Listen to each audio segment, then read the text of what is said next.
Yo guys, selamat datang di channel Pen Cerita Manhwa. Kali ini kita akan melanjutkan alur cerita Mercenary King. Dan ini bagian ke-11 dari cerita kali ini. Dan pastikan kalian sudah menonton episode pertamanya biar nyambung alur ceritanya. Kalian bisa cek di playlist untuk video yang lainnya. Baiklah, tanpa berlama-lama lagi, langsung saja kita mulai ceritanya. Beberapa waktu setelah itu, kemudian Shin memperlihatkan mereka yang sudah memulai rencananya. Setiap pohon yang ada di sana mereka tumbangkan satu persatu untuk membuka jalan bagi mereka. Walaupun Ghislaine yang memimpin rombongan itu, ia tetap ikut dalam proses penebangan itu untuk memberikan semangat pada bawahannya. Lalu Ghislaine memerintahkan untuk terus menebang sesuai dengan apa yang ia arahkan. Sebagian dari para mercenari itu pun ditugaskan untuk membawa dan memindahkan batangan itu ke bagian luar. Ghislaine juga merasa senang karena cahaya dari luar mulai menerangi area di sana. Dengan adanya cahaya itu, para monster pastinya akan menjauh dari tempat mereka berada. Bila mana ada monster yang menyerang, mereka juga akan dengan mudah menghindarinya. Menurut jurnal milik Duke Delphine yang pernah ia baca di kehidupan sebelumnya, Beast Forest itu sangat luas. Suatu hari nanti, mereka akan mengusir semua monster dan mengamankan sumber daya hutan ini. Tapi untuk sekarang, yang mereka butuhkan adalah uang. Abaikan yang lain. Membuka rute tercepat menuju sumber runestone adalah pilihan terbaik. Keuntungan yang akan mereka dapatkan dari ekspedisi ini akan sangat penting untuk menggagalkan konspirasi yang terjadi di sekitar Perdium. Kaur pun cukup kagum melihat Ghislaine yang turun tangan dalam ekspedisi itu.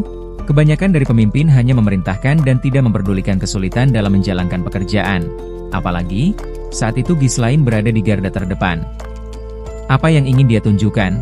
Bangsawan dengan skill kepemimpinannya, ujar pria gondrong bertanya-tanya. Pria di sampingnya menganggap jika Ghislaine hanya ingin menyombongkan diri saja. Mungkin sebentar lagi dia akan pingsan. Melihat itu, Belinda berteriak meminta mereka untuk fokus bekerja dan jangan berleha-leha. Apa kalian tidak melihat, jika orang yang menyewa kalian saja dengan semangatnya bekerja? Lalu Belinda mempertanyakan alasan Ghislaine turun tangan, padahal ia sudah mengeluarkan banyak uang untuk menyewa mereka. Lihat itu. Mereka meremehkanmu karena kamu melakukan pekerjaan yang sama dengan mereka. Ghislaine pun tidak mempermasalahkan hal itu. Semakin banyak tangan yang bekerja, maka semakin cepat kita akan selesai. Kita tidak boleh berlama-lama di tempat seperti ini. Mendengar itu, Belinda pun sedikit cemberut karena Ghislaine mengabaikan kekhawatirannya. Baiklah kalau kamu mengatakannya seperti itu, tapi kamu bicara seolah-olah kamu mengetahui semuanya. Ghislaine pun terdiam seketika. Ia tidak menduga jika Belinda begitu memperhatikannya sampai tebakannya tepat sasaran. Lalu Kaur menyela pembicaraan mereka dengan mengatakan, pasti enak ada wanita yang mengkhawatirkanmu setiap saat, sedangkan beberapa dari kami tidak lebih dari anjing yang berjalan ke neraka. Tepat setelah mengatakan itu, ia pun dikejutkan dengan Gilion yang menggepaknya dengan batang pohon yang dibawanya. Ia pun menjadi sangat kesal pada Gilion. Ia mempertanyakan apa yang kamu lakukan. Apa kamu ingin bertarung denganku? Mengabaikan hal itu, Ghislaine terfokus pada jurnal yang pernah ia baca di kehidupan sebelumnya. Duke Delphine yang menaklukkan kerajaan dan mendirikan dinasti baru, memulai pengembangan Beast Forest berskala besar. Ghislaine juga masih belum mengetahui alasan sebenarnya atas keputusan Duke Delphine untuk membangun Beast Forest. Tapi ia berbeda. Ia memiliki jurnal milik Duke Delphine yang sudah mencatatkan lokasi sumber daya utama dan tempat monster berkumpul. Karena hal itu, Ghislaine sudah melakukan berbagai persiapan.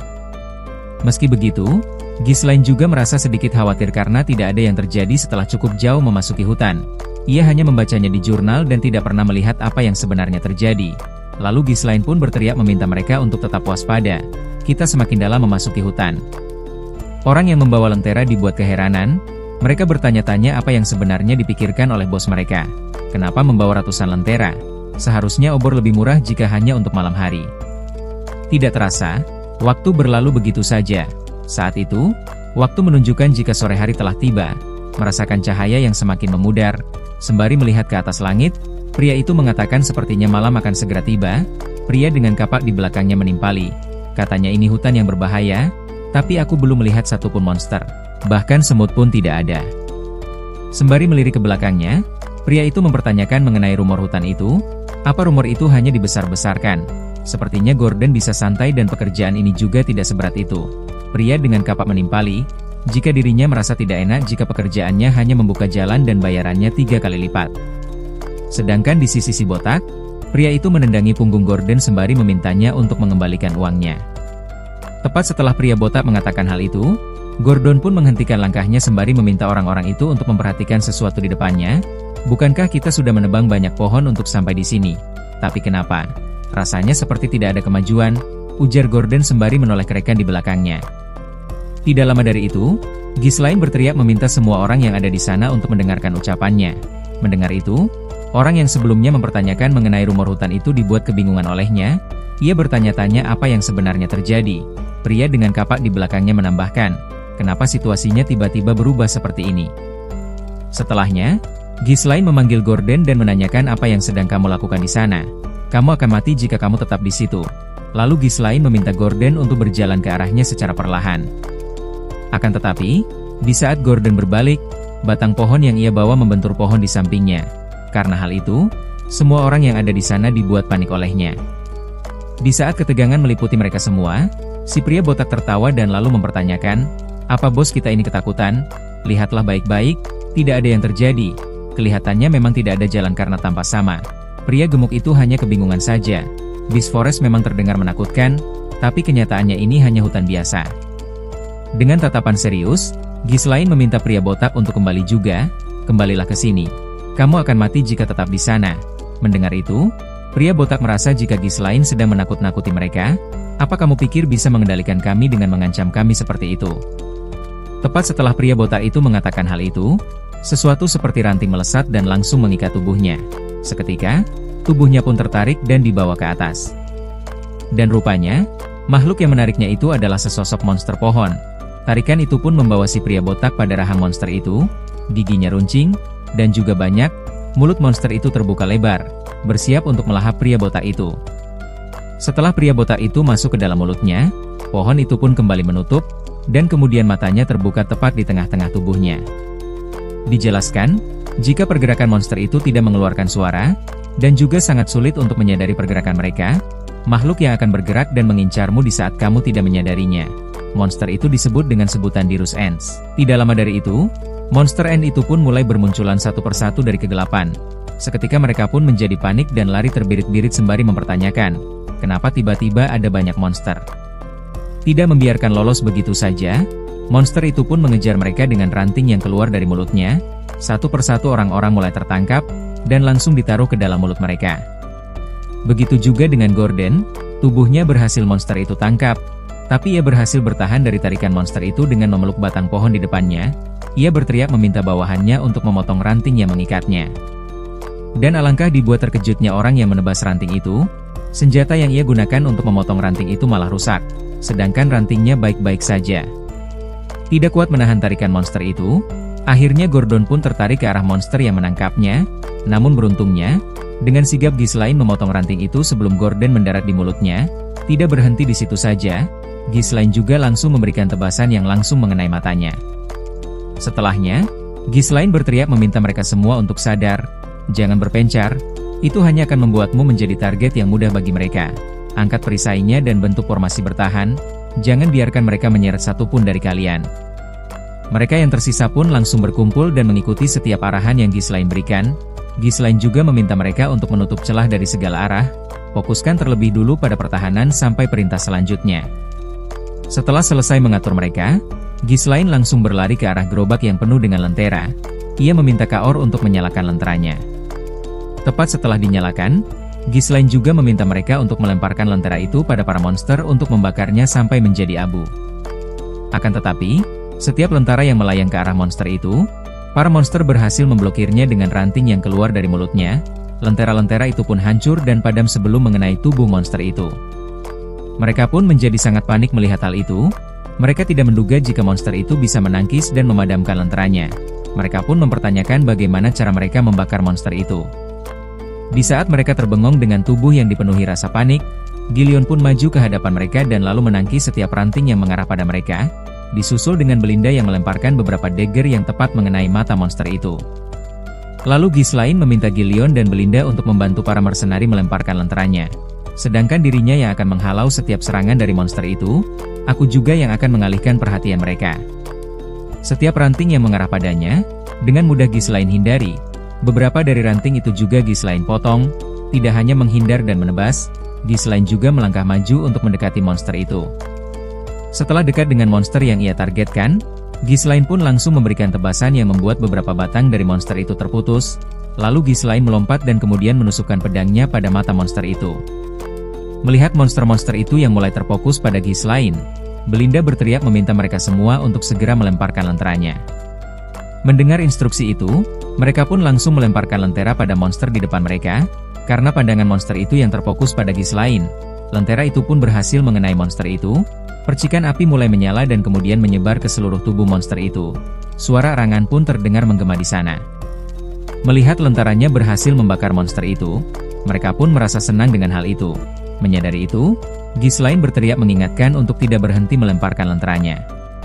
Setelah cukup lama, akhirnya seluruh tubuh monster itu pun sepenuhnya dilahap api. Ini luar biasa. Siapa sangka jika monster ini bisa dilawan seperti ini. Tapi kalau seperti ini, bukankah seluruh hutan bisa jadi kebakaran? Ternyata monster itu tidak sekuat itu. Pohon-pohon sialan itu tidak akan bertahan saat berhadapan dengan api. Begitulah ujar orang-orang itu sembari menyaksikan kobaran api yang membara di depannya. Ghislaine pun mengingatkan mereka untuk tidak lengah. Ini belum berakhir, karena sekarang mereka akan memperlihatkan wujud asli mereka. Tepat setelah Ghislaine mengatakan itu, hembusan angin yang cukup kuat tercipta dari arah monster itu. Angin itu bercampur dengan asap yang tebal yang membuat pandangan mereka terganggu. Mereka pun mempertanyakan apakah apinya padam. Kenapa ada asap di sini? Dengan panik Belinda menanyakan apa yang terjadi pada monster-monster itu. Ghislaine menjelaskan jika cangkang luar monster itu memang lemah terhadap api. Tapi, bagian dalamnya tidak. Api akan membakar cangkang luarnya. Tapi saat sudah mencapai bagian yang berair, maka uap akan keluar layaknya kabut. Terlihat, monster itu pun mulai menerjang ke arah mereka dengan penampilan yang berbeda dari sebelumnya. Melihat itu, orang-orang menjadi sangat panik. Mereka terkejut karena monster itu belum mati setelah terbakar dengan api yang sangat membara. Mendengar kehebohan itu, Ghislaine melangkah maju sembari meminta mereka semua untuk bersiap. Sekarang akan jadi pertempuran jarak dekat. Setelah mengatakan itu, Ghislaine berteriak maju sembari menerjang ke arah monster-monster itu. Mereka pun semakin terkejut mendengarnya. Apa? Pertarungan jarak dekat melawan monster besar itu? Mengatakannya memang mudah. Salah sedikit saja kita pasti akan mati. Lalu mereka pun kembali dikejutkan dengan mercenaris Cerberus yang menerjang mengikuti Ghislaine. Dengan penuh semangat dan membara, Kaur berteriak mengatakan mercenari kita maju. Lalu disusul dengan teriakan dari bawahannya yang mengikutinya di belakangnya. Melihat beberapa mercenari terdiam membatu, Gillion menanyakan apa yang kalian tunggu. Ini perintah dari Tuan Muda Ghislaine, percayalah dan ikuti perintahnya. Setelah mendengar itu, orang-orang itu pun mulai menerjang sembari mengatakan apapun yang terjadi maka terjadilah. Jika terjadi kemungkinan terburuk, bos kita yang akan mencari jalan keluarnya. Ayo kita ikuti saja perintahnya. Setelah mengalahkan beberapa monster, Ghislaine berteriak meminta mereka untuk tidak takut. Cangkang yang melindungi mereka sudah terbakar habis. Sekarang kita potong mereka tanpa harus menggunakan mana. Mereka itu hanya orang-orangan sawah yang ukurannya besar. Habisi mereka semua. Karena teriakan itu, semangat para mercenari pun kembali berkobar.